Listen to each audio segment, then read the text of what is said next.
Did you know the Quran has a huge genealogy mistake, a big historical error? Muslims call Jesus Isa. In the Quran, he's named Isa. However, Arab Christians don't call him Isa. They call him Yasua. Why? Who is this Isa character in the Quran? Do we have any outside of the Quran sources to prove who this man was? No.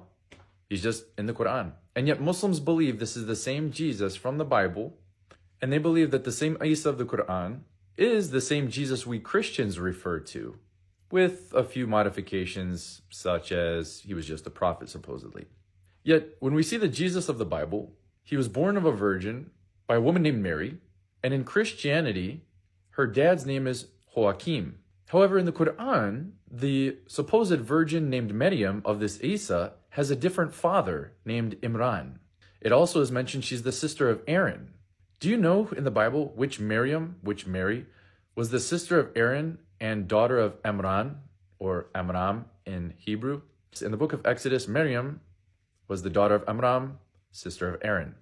So how did the Quran get a mistake of about 1,500 years difference? Or in other words, how did Muhammad get the wrong Mary? How did the Allah that wrote the Quran supposedly get a completely different Maryam from well over 1,000 years before?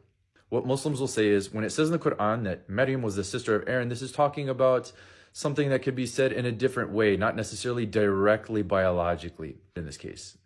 If this was the case, it still doesn't work. You can't say that Maryam was the sister of Aaron well over 1,000 years before, because they came from two different tribes.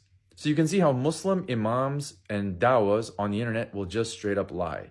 The Virgin Mary comes from the tribe of Judah, Aaron comes from the tribe of Levi. So that argument can't even work. So how did Allah get such a genealogy basic concept completely wrong? I think Muhammad was thinking of the wrong Maryam when he had his people write this down.